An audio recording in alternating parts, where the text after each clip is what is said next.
Bueno, el último punto que nos habíamos quedado eran, digamos, los aportes que había hecho Marx.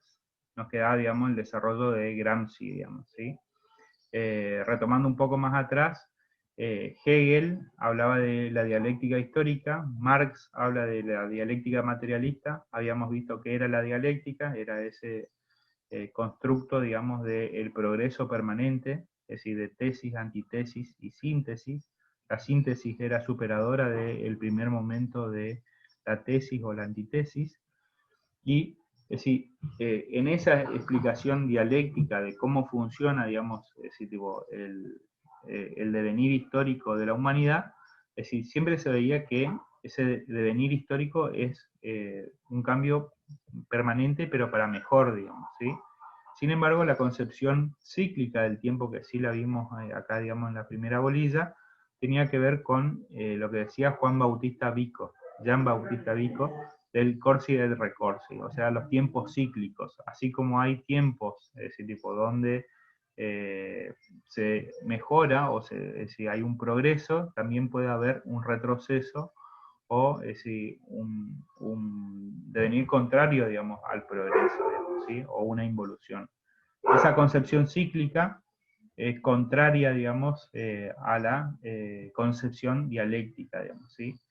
Habíamos visto que Hegel consideraba que sí, que ya estábamos en un momento de síntesis, que la modernidad era el momento de síntesis de la antigüedad y la Edad Media, mientras que para Marx ese momento de antitesis nunca había pasado. ¿Por qué? Porque siempre la clase dominante dominaba a la clase dominada, digamos, ¿sí? Habíamos visto que Marx hablaba de, en la antigüedad estaban los patricios, que era la clase alta de los romanos, y dominando a los plebeyos y a los esclavos, digamos. En la edad media o feudal, es decir, el señor feudal, es decir, tipo el conde, el duque, el archiduque, el rey inclusive, dominando, digamos, a los vasallos, digamos. Y en la edad moderna, digamos, Marx veía que el señor burgués, es el comerciante, el que se había desarrollado, digamos, a través de el incipiente comercio de la modernidad, dominaba, digamos, al proletariado, digamos, que era la prole. La prole eran, es decir, tipo, es decir, ahí viene justamente de esa concepción de el resto, digamos, ¿sí?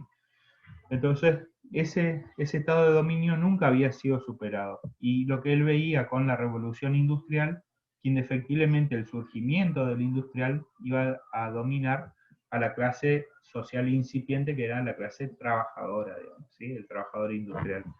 Entonces, en su concepción dialéctica de la historia, indefectiblemente el momento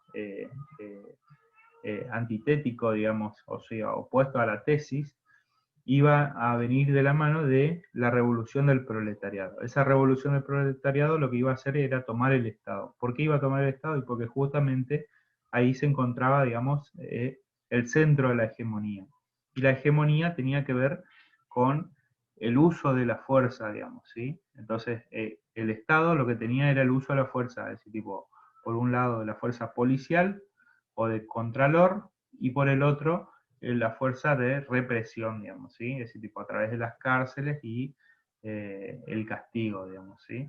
Entonces, esa revolución del proletariado indefectiblemente era un momento que no había pasado y que era necesario para que se produzca la síntesis. Y esa síntesis era una etapa, digamos, de una sociedad edílica en la cual ese tipo, no había dominantes y dominados, ¿sí? A partir de esa concepción marxista, el socialismo y el comunismo van a construir sus respectivas construcciones sociales, digamos, ¿sí? Pero que, no, que es decir, varían, digamos, es decir, tipo lo que es el pensamiento de Marx de la ideología comunista o la ideología socialista, digamos, ¿sí? Lo mismo pasa con lo que es el pensamiento de Adam Smith, John Locke o David Ricardo con la ideología liberal económica o la ideología capitalista, digamos, ¿sí? Indefectiblemente, es decir, las ideologías, es decir, tipo, son representaciones o subjetivizaciones, digamos, que van cubriendo todo el aspecto social, digamos, ¿sí? Que el pensador en el cual se basa esa ideología no necesariamente lo haya previsto o lo haya visto, digamos, ¿sí? Eso es muy importante tenerlo en cuenta, lo que es una ideología de lo que es el pensador. Nosotros acá en la concepción o en la clase de filosofía lo que hacemos es el análisis de el pensador o el filósofo, digamos, y no de la ideología, digamos, ¿sí? Pero es bueno, digamos, hacer esa distinción. En tercer año, yo estoy de profesor en Historia del Pensamiento Político, y ahí sí vamos a ver decir, qué es la ideología, decir, cuáles son sus componentes, decir, cómo trabaja, decir, tipo, pero decir, tipo, forma parte de otra materia. Entonces, con esa concepción del concepto de hegemonía y cómo se construía esa hegemonía que era a través del Estado, es que Marx explica ese tipo, la forma de la estructura social o la estructura dominante, digamos, ¿sí? ¿Qué es lo que tienen en común los patricios romanos, los señores feudales medievales o el señor burgués? Indefectiblemente la relación con el Estado, digamos. Entonces la construcción de la hegemonía, él entendía que tenía que estar dentro del Estado. Marx, a su vez, también no solo es un gran filósofo o un gran economista, porque desarrolla un montón de conceptos económicos, como el de plusvalía, es un concepto, una categoría analítica de él, sino que también influye mucho en el pensamiento de los sociólogos. ¿Por qué? Porque hacer el análisis de la sociedad como que si fuera una estructura, es decir, tipo, se debe al pensamiento de Marx, ¿sí? De hecho, es decir, tipo, uno de los autores que nosotros tenemos en esta misma bolilla, que es Bourdieu, Pierre Bourdieu, un sociólogo francés de 1950 a 1960, es decir, va a utilizar el concepto de la estructura social. Ese concepto de estructura social proviene, digamos, del marxismo, pero obviamente Bourdieu no es ni marxista ni de cerca, digamos.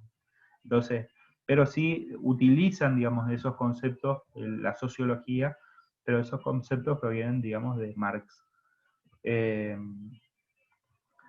Dicho eso, es decir, tipo, el autor que sigue en el programa es Gramsci.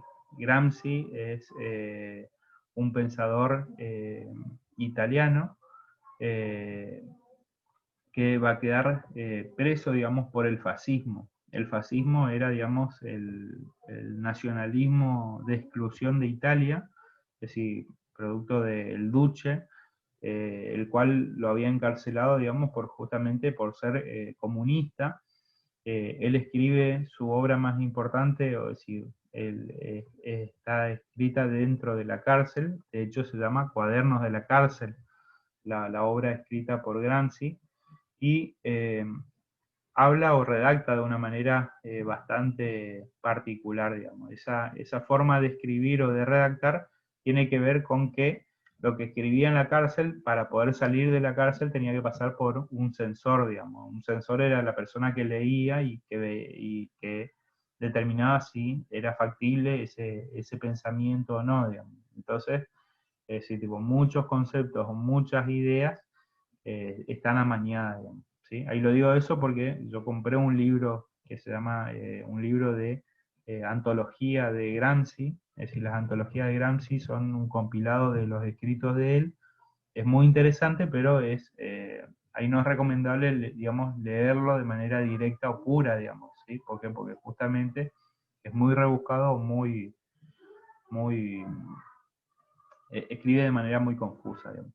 Pero, ¿qué es lo interesante o qué es lo que él hace, digamos, o por qué nosotros lo tratamos en esta materia? Porque justamente utiliza, es decir, tipo, Gramsci sí es, si se quiere, un pensador marxista, ¿sí? Escribe 100 años después de Marx, es decir, Marx escribe el Manifiesto Comunista en 1852, El Capital también, digamos, en esa época, y si lo queremos situar temporalmente a Gramsci, es 1940, digamos, en plena Segunda Guerra Mundial, él estaba escribiendo y escribía sobre el concepto de hegemonía, es decir, tipo que había pensado Marx 100 años atrás o 90 años atrás. Y básicamente lo que él decía era que uno de los errores de Marx era entender de que la hegemonía únicamente se produce por el manejo de la fuerza o de la violencia, digamos, ¿sí? La gran vuelta de rosca que encuentra Gramsci tiene que ver con que él habla de hegemonía dura y hegemonía blanda. La hegemonía dura, de hecho, sí, él la clasifica y determina, digamos, dos grupos de hegemonía dura que provienen, digamos, de el uso de la fuerza a través del Estado. Uno es decir, el uso del control policial, es decir, el uso de la fuerza, y otro es decir, tipo, los mecanismos de represión, es decir, tipo, como ser las cárceles, es decir, tipo, o todo otro lugar de encierro, digamos, ¿cómo es? Eh, estatal, digamos, ¿sí? Si él hablaba del leprosario, hoy hablar del leprosario es un absurdo, pero es decir, tipo, también constituía, digamos, eh, una manera de represión o de control, digamos, estatal, digamos, ¿sí? El leprosario era el lugar donde iban los leprosos, es decir, tipo, a morir, digamos, y es decir, tipo, no podían salir de ese lugar o de ese territorio, ¿sí? Padecían una enfermedad y es decir, tipo, eran excluidos, digamos, socialmente, ¿sí? Eh, Él, además de ese concepto de hegemonía dura, que sí lo ve y lo grafica y lo entiende igual que Marx, él entendía de que había un elemento, un componente aún más fuerte y mucho más sutil, digamos, que a diferencia de la hegemonía dura que permitía resistirse, uno se puede resistir a la policía, se puede resistir a la cárcel, se puede escapar, digamos, de una situación de encierro, pero si la hegemonía blanda, es decir, tipo, ahí no permitía, digamos, es decir, ahí la resistencia directa. ¿Por qué? Porque finalmente decía que, es decir, la mejor hay la mejor dominación que podía pasar de la clase dominante a la dominada, era, digamos, justamente cuando la clase dominada hacía suyas las ideas de la clase dominante, ¿sí? Ahí tiene que ver con lo que preguntabas vos hoy, digamos, ¿sí? Es Gramsci el autor que alcanza a ver esto, digamos, ¿sí? Es decir, el dominio total de la clase dominante es cuando logra que la clase dominada, es decir, haga suya las ideas de la clase dominante. Un ejemplo es decir, tipo, eso cuando dicen es pobre porque no quiere trabajar. Indefectiblemente, esa concepción de que ese tipo, todos tienen acceso al trabajo, o que cualquiera que quiere trabajar puede llegar a trabajar, es decir, tipo, es una idea de la clase dominante que está transferida a la clase ahí dominada, digamos, ¿sí? ¿Por qué? Porque es decir, tipo, habiendo, digamos, una situación de desempleo, de cierre de empresas, de pérdida de trabajo, indefectiblemente no todos van a tener posibilidades de acceso al trabajo y indefectiblemente va a haber una parte de la población que va a caer en una situación de vulnerabilidad social y con ende ese tipo de pobreza, digamos, ¿sí? Entonces, es decir, en una situación de una devaluación, es decir, tipo como está pasando, digamos, es decir, que en menos de 6 meses pasa el dólar de 60 a 120, 140, es decir, tipo, todos estamos cayendo en una situación de pobreza y no es por falta de apego al trabajo. ¿Por qué? Porque de hecho trabajamos igual o más y cada vez más, pero sin embargo, si cada vez nos falta más, es decir, tipo, los recursos o poder llegar a fin de mes. ¿Sí? Entonces, eh, es decir, Gramsci empieza a ver los engranajes ocultos, digamos, ya no los engranajes manifiestos que tiene la hegemonía dura, que sí permiten la resistencia, sino esos engranajes ocultos, digamos.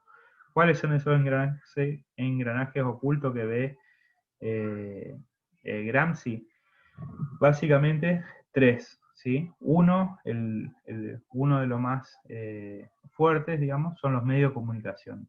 Estamos hablando que cuando él escribe, está escribiendo en 1940. Dentro de los medios de comunicación que él ve la radio, recién estaba empezando la televisión, es decir, tipo, él cuando habla de medios de comunicación hablaba de la radio, del cine, la televisión que recién estaba empezando, y la prensa escrita, digamos, ¿sí? Es tipo los diarios, los panfletos, ¿sí?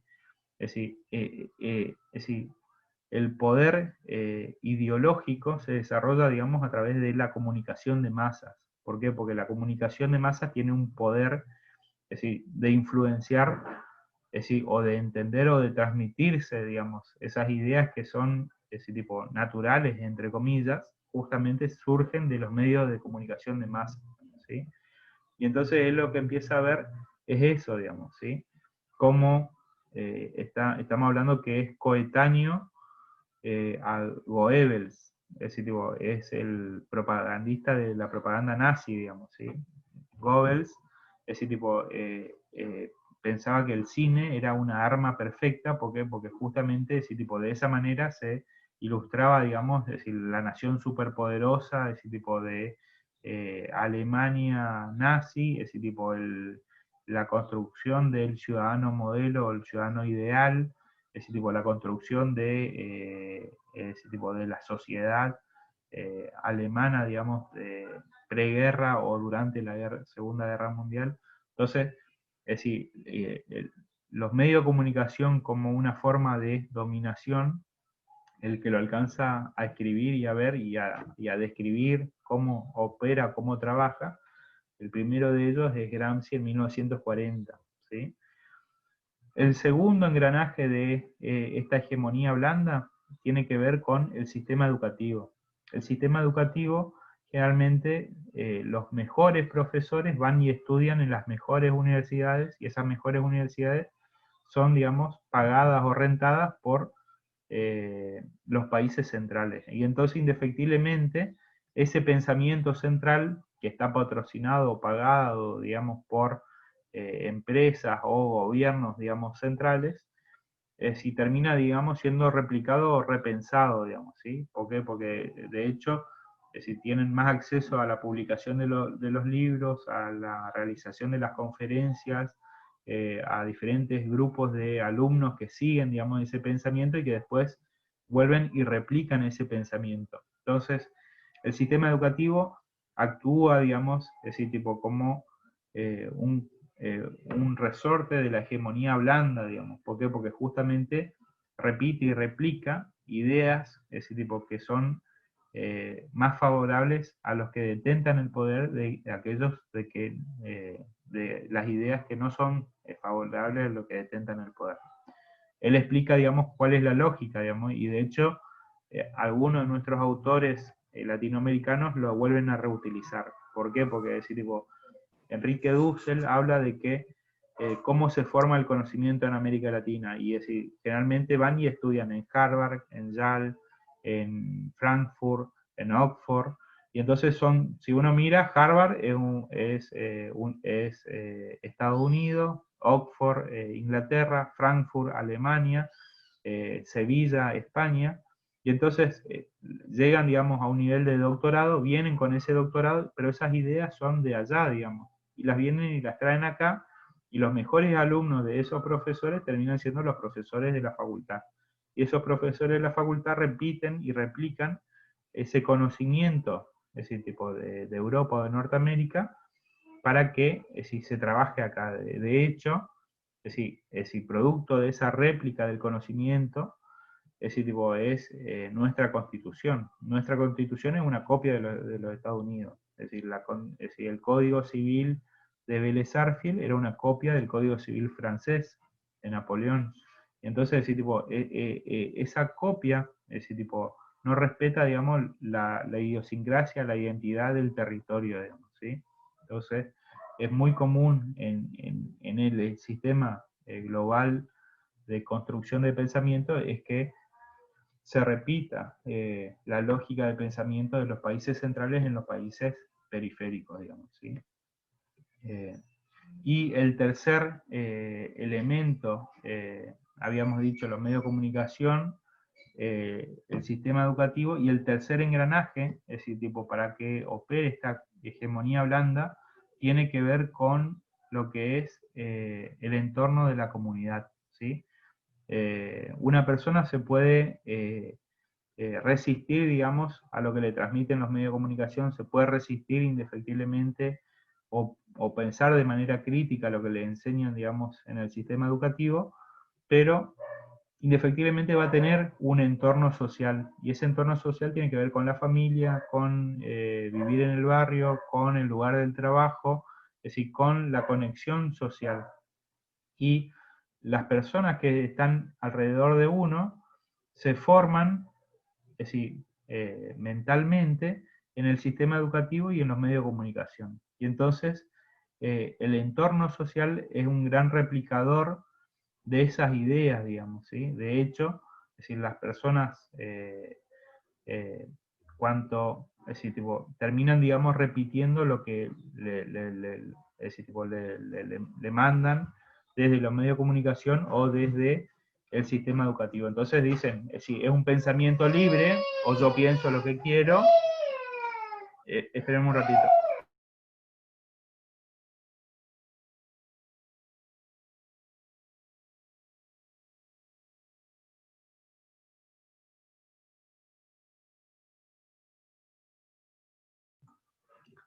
Un accidente.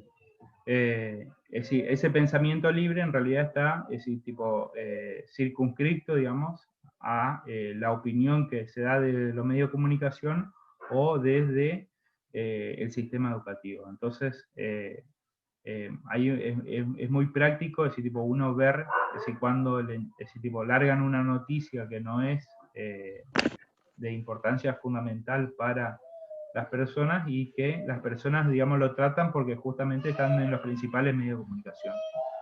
¿Sí? Para la clase que viene, para tratar de avanzar un poco más, vamos a ir, ¿cómo es? Al pensamiento de, estoy mirando porque son diferentes los programas.